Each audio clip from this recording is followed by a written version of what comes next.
Hi guys and welcome back to the channel. Today I've got two replays in the German Tier 8 Premium Medium Tank, the Wraith Panzer 58 Mutz. Now the Wraith, it's one of the Halloween tanks that you can earn in the Monster Hunter Earn-Up, and it's a Panzer 58 Mutz, with a bit of a difference, and that is that you get a whole whack of spaced armour slapped all over the tank, which makes the armour better than the Panzer 58 Mutz, but you lose 6 kilometers an hour top speed, so you got a 44 kilometer an hour top speed as opposed to your 50 kilometers an hour top speed. You lose gun depression over the side of the tank, which is what you're seeing me do wiggling here, because this game was played live on stream and I was trying to point out. You can see it where the gun just points up and the gun goes down. As soon as you start to aim over the side of the tank, you lose that 10 degrees of gun depression that you had, and it starts to become really awkward when you fight in positions like this, because that, I can't see, that's me turning, and all of a sudden my gun is back on the floor again, and I can see it.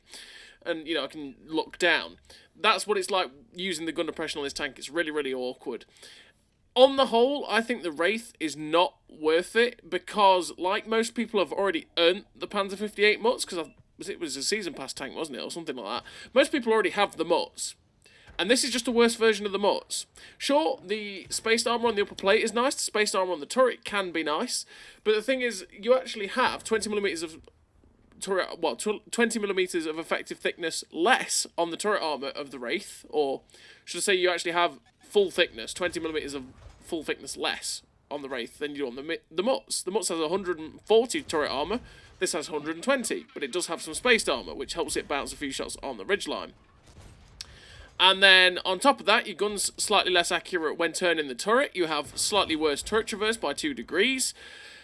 And that 6 kilometers an hour that you lose as well, because obviously your tank has spaced armour on it, so it's slower than the Mutz, and it's got way, way worse power to weight ratio as well. Instead of 17 point something power to weight, it's got 13 point something power to weight, which means that on the whole, this tank is just worse than a Mutz. And like I say, because most people already own the Mutz, I would probably say that this is not worth picking up, because it's just not that good. And again, there are far better choices out there for your money. Or should I say for your money? Far better choices out there for your picking time. Anyway, because you can get it for free if you want. And you can get it for free at any point, any of these Monster Hunter Earn-Up years. You know? I just think there's better out there. Does that mean it's a terrible tank? No, not at all. It's not a terrible tank whatsoever. It's a pretty decent tank. Like, the gun's quite nice. You know, having that 280 alpha with the reload's pretty good. The armour is kind of bouncy, which is also pretty nice to use. 10 degrees of gun depression over the front is very, very nice, even if it's a little bit awkward with, you know, the gun depression over the sides. And then the only real point that I truly I'm not a big fan of for the Wraith is the fact that it's a 44 kilometer an hour top speed as opposed to the 50 of the Mutz, and that's the big killer for me. That really is. Also, you have 100 less hit points than the Mutz as well, because you've got 1300 hit points on the Wraith, whereas the Mutz has 1400. And your concealment is actually slightly worse than the Mutz too, which is just something to bear in mind. But in terms of most of the other gun stats and the penetration, you have exactly the same in 212 on the standard AP and 259 on the premium. You know, the shell velocity is the same. It's basically the armour that's the difference for the Mutz to the Wraith. So in terms of a crew on the Wraith, I run Born Leader, Rapid Reload, Sixth Sense, Trap Mechanic, Situational Awareness, Steady Aim, Snapshot, Run and Gun, Camouflage Expertise. Camouflage Expertise because I do want to help the camo be a little bit better, because I'm a medium tank and I like to have that stealth at times, especially for situations like you're seeing in front of you where you don't get spotted and you can keep trying to get shots at people. The gun perks, because I always want to make the gun as good as humanly possible on a tank, pretty much. It does have 0.33 accuracy, which is pretty good already, but if it's one of those things, I just want to make the gun as good as it humanly can be. And then something like Trap Mechanic, because, again, this is one of those tanks that seems to have shots gravitate towards its tracks all the time, and you get the tracks blown off so often, it's can be really annoying. So I just want to get the tracks back on as quickly as possible, pretty much. And then in terms of equipment, I run the Advanced Loader, the Vertical Stabilizers, or the Gun Stabilizer, and Optics. Optics to be able to spot for myself as a tank, because naturally, as a medium tank, it's nice to have quite good view range. You have 380 base, which is pretty bog standard for a tier 8 medium tank. And then I, you know, never want to be blind. I want to be able to push what I can in terms of assistance. The Advanced Loader, because you always want to make your DPM 10% better. And the Gun Stabilizer, again, because I want to make my gun as good as possible. And yeah, that's pretty much it. I mean, there's many different ways you can set up a tank, as always, but that's just the way that I run it, because that's the way I make the tank feel comfortable for myself. So as you can see, in this first game, we're on Ghost Town. Like I say, this was played on stream, and there is no end screen for this game because, well, because it was played on stream, I ended up... Well, you'll see what happens. When it happens, I ended up going, okay, to the next one, so that, you know, we're not keeping the stream waiting. And so far, we've had a pretty good game. We've amassed 3k damage. We've amassed 3k damage with 5 kills. Managed to get lucky there in blocking the shot from that AT7. We've not made the best of plays in this game, if I'm honest. We really didn't play that well, and we've managed to basically lose all of our hit points very, very quickly and got ourselves stuck in some very, very awkward situations, because this is an awkward situation. We did have the Senlak come round on us earlier on. You saw me when I moved behind the dead Senlak here that's next to me. I moved behind him because I expected the Senlak to actually come round and try and kill us or get a shot or two in, so I was ready to have the dead wreck in front of me so that, you know, it was ready to block the shot from the Senlak and I could finish off the Senlak. But we did get to finish him off and we bounced the shot anyway. Because that is the thing with the upper plate of the Wraith. The upper plate of the Wraith can actually get you quite a few surprising bounces, and it can be quite nice in that way.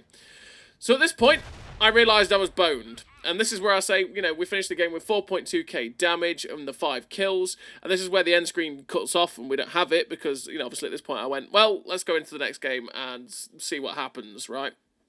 But I can tell you from looking back, ended up third on the MVP screen on a loss, because that game did end up a loss, sadly.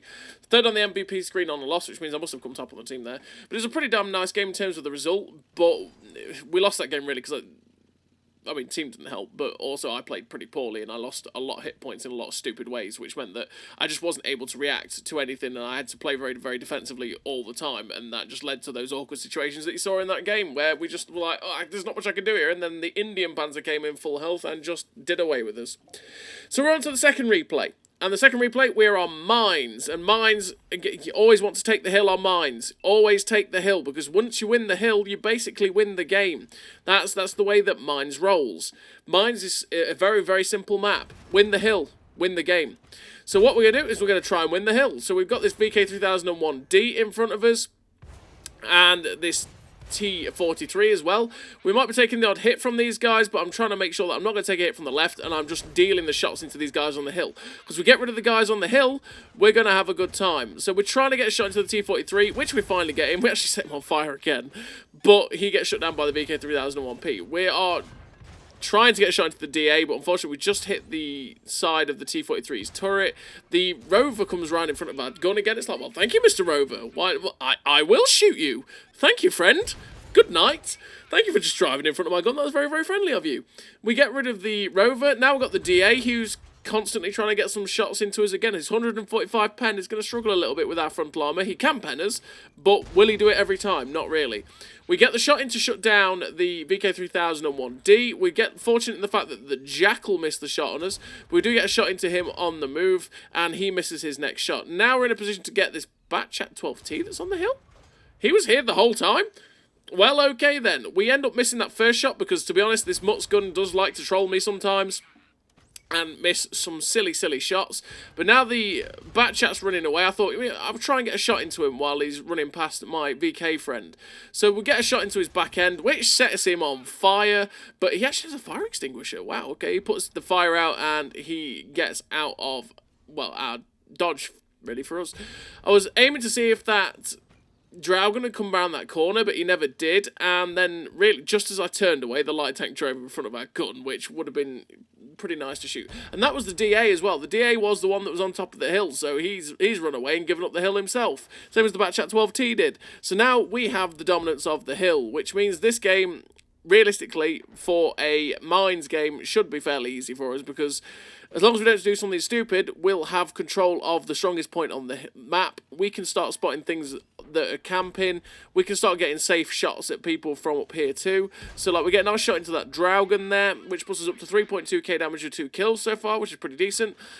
And at this point I'm thinking, you know what, I might go after this Stockade and Jackal, start trying to get some shots into their back end. Just as we go, we actually end up spotting the Nashorn at the back. So we try and RBRT the shot into the Nashorn, but he ends up getting shut down by the Draugen before we get the shot in. So we're just going to drop in behind this Stockade now. The team's starting to or should I say the enemy team is starting to collapse. We're just going to make sure we can get safely down. He's fired. He's locked on to someone else, which means that now he's fired too. He definitely can't kill us if he decides to turn around. So we get another shot into the back end of the stockade, put ourselves into 3.7k damage, and that is the end of the game. Bit of a quick fire game, but that was the end of it. That pretty much showed off what the Wraith can do. The armor's pretty nice. The extra armor's pretty nice, but when you start to face tier 9 and 10s, the extra armor means absolutely zilch. And yeah, this is where it just feels worse than the Mutz, which is why I say it's not really worth picking up. If I'm like, let's say, not saying it's a bad tank, it's just that the things you gain over the Mutz aren't worth what you lose over the Mutz. You know what I mean? And most people already have the Mutz generally. But we finished that game with 1724 base XP, that 3.7k damage. Decent game. So as always, everybody, thank you very much for watching. I'll see you next time.